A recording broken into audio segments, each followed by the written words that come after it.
नमस्कार, आप देख रहे हैं इंडिया न्यूज। इंडिया रिपोर्टर में आप सभी का स्वागत है। आपके साथ मैं हूं निदा अहमद और नमस्कार, आपके साथ हूं मैं राजीव शर्मा। शुरुआत कर लेते हैं इंडिया रिपोर्टर की। मुंबई में कमिश्नर परमवीर सिंह से एनआईए की पूछताछ, जो कि 4 घंटे तक चली। ये पूछताछ हालांकि खत्म हो चुकी है। उनसे सचिन वाजे से संबंधों को लेकर पूछताछ की गई। माना यह जा रहा है कि सचिन वाजे की दोबारा से बहाली में परमवीर सिंह का ही हाथ था। इससे पहले परमवीर सिंह ने महाराष्ट्र के पूर्व गृहमंत्री अनिल देशमुख पर गृहमंत्री रहते हुए सचिन वाजे पर 100 करोड़ की उगाही के लिए दबाव डालने के आरोप लगाए थे। इस पर बॉम्बे हाई कोर्ट ने सीबीआई जांच के आदेश भी दे दिए। इतना ही नहीं, पूर्व एनकाउंटर स्पेशलिस्ट प्रदीप शर्मा से भी एनआईए ने पूछताछ की है। 2 तस्वीरें आपके टीवी स्क्रीन पर।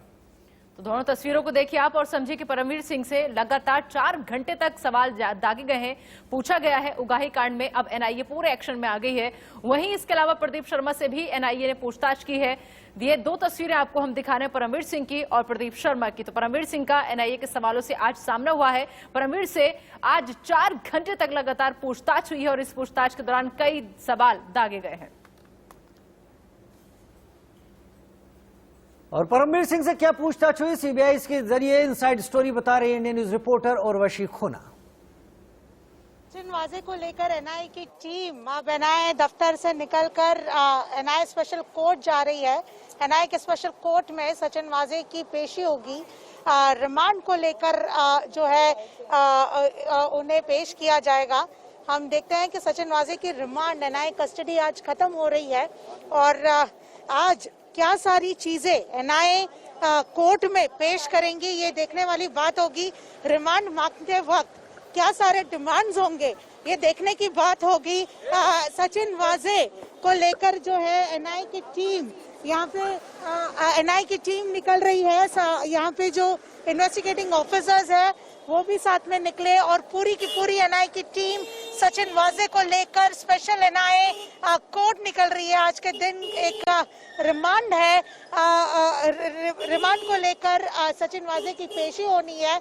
आज कई सारी इम्पोर्टेंट चीजें कोर्ट में होनी है। सीबीआई कोर्ट में पहुंच गई है। सीबीआई की जो दिल्ली टीम आई थी वो कोर्ट पहुंच गई है। उन्होंने एक प्ली फाइल करने वाली है। उन्होंने कोर्ट में सचिन वाजे के साथ पूछताछ करने के लिए।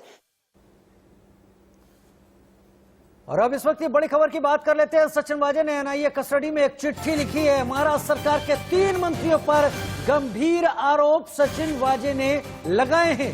आपको बता दें कि शरद पवार चाहते थे मेरी बहाली रद्द की जाए। देशमुख ने कहा पवार को मना लेंगे। ये जानकारी साझा की है चिट्ठी के जरिए वाजे ने। देशमुख ने 2 करोड़ रुपयों की मांग की थी। देशमुख यानी अनिल देशमुख, जो पूर्व गृहमंत्री महाराष्ट्र के रहे। और वाजे ने यह भी लिखा कि मैंने पैसे देने में असमर्थता जताई थी। और वाजे की चिट्ठी में अनिल परब का भी आरोप है, उनके पर भी गंभीर आरोप। तो सचिन वाजे ने एनआईए कस्टडी में बकायदा चिट्ठी लिखी है। उर्वशी खोना हमारे साथ ज्यादा जानकारी के साथ इस वक्त लाइव जुड़ गई हैं। उर्वशी, इस पूरे मामले में जो चिंगारी थी वो परमवीर सिंह की तरफ से छेड़ी गई थी, लेकिन अभी चिंगारी एक बहुत बड़ी दहकती आग का रूप ले चुकी है। सचिन वाजे की इस चिट्ठी के बाद कितना ज्यादा आक्रामक वहां पर विपक्ष सरकार पर है और सरकार की मुसीबतें अब किस हद तक बढ़ गई हैं?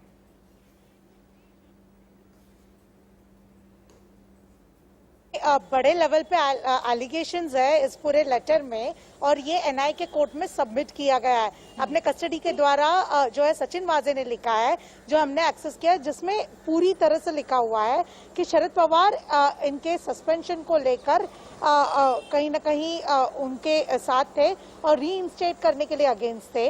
अनिल देशमुख जो कि तब गृह मंत्री थे, उन्होंने बताया कि किस तरह से शरद पवार को मना लेंगे और पर साथ में जो है 2 करोड़ रुपए देने होंगे। और जिसके लिए जब सचिन वाजे ने बताया कि वो अवेलेबल नहीं है, तो गृह मंत्री अनिल देशमुख ने बताया लेटर इन द कोर्स, यानी कि बाय टाइम आप ये देते रहिएगा। इसके अलावा अनिल परब जो कि शिवसेना के बहुत ही सीनियर लीडर है, उन पर भी आरोप लगाए हैं इस पत्र में। उन्होंने बताया है, सचिन वाजे ने बताया कि एसबीयूटी ट्रस्ट के मामले में उनसे जो है अनिल परब ने सचिन वाजे को इस पूरे मामले में कहीं ना कहीं किस तरह से सेटलमेंट हो, उनके ट्रस्टीज से बात कर किस तरह से सारी चीजें हो, वो सारी डिटेल्स की जाए और नेगोशिएशन हो 50 करोड़ का नेगोशिएशन हो, ऐसा बड़ा आरोप सचिन वाजे ने शिवसेना के बहुत ही सीनियर मिनिस्टर और लीडर अनिल परब, जो कि उर्वशी यहाँ पर थोड़ा सा ऐड कीजिएगा। एक सवाल मेरा आपसे है कि शरद पवार का जिक्र परमवीर सिंह ने भी किया था कि उन्होंने इस वसूली कांड की जानकारी मुख्यमंत्री उद्धव ठाकरे और शरद पवार तक को दी थी। यहाँ वाजे की चिट्ठी में भी शरद पवार का नाम आ रहा है। एनसीपी के लिए कितनी बड़ी मुसीबत है, क्योंकि पहले ही उनके नेता को गृहमंत्री पद से हटाया जा चुका है।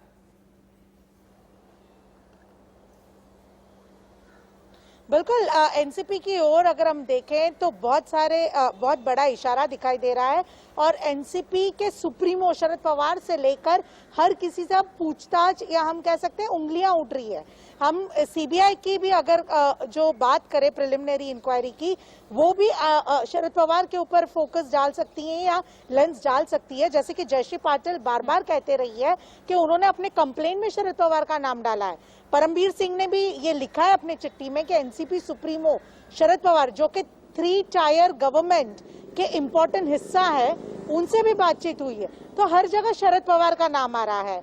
इसके अलावा हम ये भी देखते हैं कि यहाँ पे जो है 3 बड़े नेता यानी कि शरद पवार, अनिल देशमुख और अनिल परब, और किस तरह से ये लेन देन की बात है, ये एक दूसरे अफसर से बाहर आ रहा है। तो जिससे पता चल रहा है कि क्या ये बहुत ही ऑब्वियस है। ठीक है, आप हमारे साथ बने रहिए। मुंबई पुलिस डिपार्टमेंट जुड़ चुकी है, प्रीति का रुख कर लेते हैं। प्रीति, जिस तरीके से एक के बाद एक खुलासे इस पूरे मामले में हो रहे हैं, अब बाजी की चिट्ठी आई है जिसमें शरद पवार का नाम एक बार सामने आया है, अनिल परब पर गंभीर आरोप है, तो समझा जाए अच्छे से कि बाजी परमवीर सिर्फ मोहरा है, असली आका कोई और ही है। पहले ही दिन से जो है हमने पुख्ता सबूत के साथ में जो है ये पूरी जानकारी दी है और आज फिर से जो है हम ये जानकारी दे रहे हैं, जो एक्सक्लूसिव लेटर जो इंडिया न्यूज को मिला है उसके हवाले से, कि किस तरीके से अनिल परब ने जो है सैयदना बुरहानी ट्रस्ट की जो मैटर थी उसको सेटल करने के लिए 50 करोड़ रुपए मांगे थे।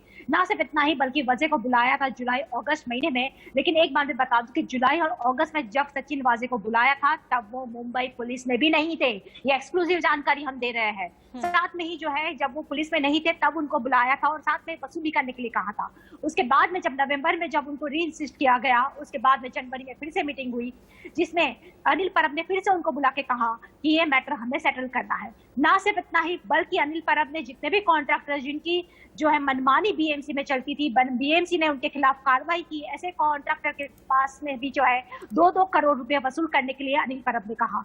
इसके अलावा अब एक फिर से मैं बताना चाहती हूँ कि इसके पहले भी कई बार गंभीर आरोप सचिन वाजे को लेकर लगते रहे हैं कि वो शिवसेना के काफी करीबी है। अब ये और एक प्रूफ सामने आ गया है जिसमें सचिन वाजे ने शिवसेना के ही सबसे करीबी जो मंत्री माने जाते हैं मातोश्री के अनिल परब के खिलाफ ये आरोप लगाया है। यानी कि कहीं ना कहीं एक बात तो साफ है कि अनिल देशमुख ही नहीं बल्कि बाकी जो मंत्री भी जो है जो सरकार में शामिल है वो लोग भी वसूली करते हैं। ये चिट्ठी सामने आने के बाद और वाजे के इन चिट्ठी में इन आरोपों के बाद अनिल परब की तरफ से किसी तरह की कोई प्रतिक्रिया अभी तक?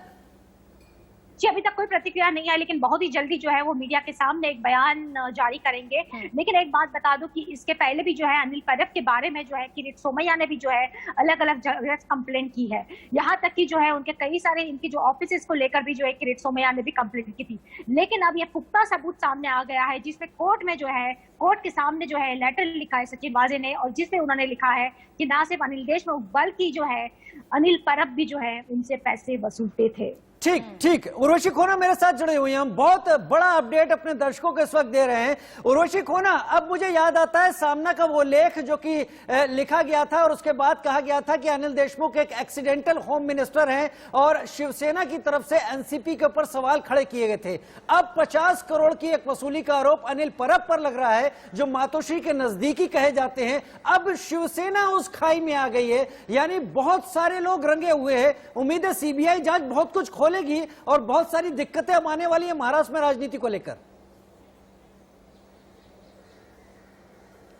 बिल्कुल, महाविकास आघाड़ी को लेकर जो क्रैक्स की हम बात कर रहे हैं ये बहुत ही ओपनली एविडेंटली बाहर आ रहा है।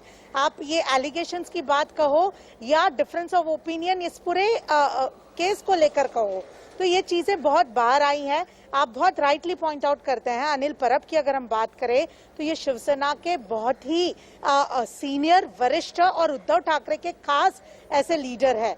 अनिल परब आप कोई भी प्रेस कॉन्फ्रेंस को देख लीजिए, उद्धव ठाकरे के बाजू में आपको अनिल परब दिखाई देंगे। इनफैक्ट जब संजय राठौड़ को लेकर प्रेस कॉन्फ्रेंस उद्धव ठाकरे ने किया था तभी सारे जो लेटर्स पढ़ने थे या एफआईआर को लेकर बातचीत हो रही थी उन सब लेटर्स को उद्धव ठाकरे के प्रेस कॉन्फ्रेंस में अनिल परब ने पढ़ा था। तो अनिल परब एक बहुत ही खास शिवसेना को मातोश्री के खास ऐसे मिनिस्टर है, लीडर है। और ऐसे बीच जब एलिगेशंस आ रहे हैं किस तरह से रिएक्शंस बाहर आएंगे ये बहुत ही क्यूरियोसिटी का ठीक है उर्वशी। प्रीति मेरे साथ इस वक्त जुड़ी हुई है। प्रीति, हम सभी जानना चाहते हैं और इस स्टोरी में इतनी सारी चीजें निकल कर आ रही है, अब हर कोई समझना चाहता है इस पूरे खेल को। जब से सारा खेल उजागर हो रहा है, शरद पवार बोले हैं, संजय राउत बोले हैं, सामना बोला है, हर कोई करीब करीब बोला है, लेकिन एक शख्स जो चुप रहा है वो मुख्यमंत्री उद्धव ठाकरे हैं। क्या अब लगता है कि दबाव होगा मातोश्री और उद्धव ठाकरे के ऊपर कि अब वो कोई स्टेटमेंट निकले और दें?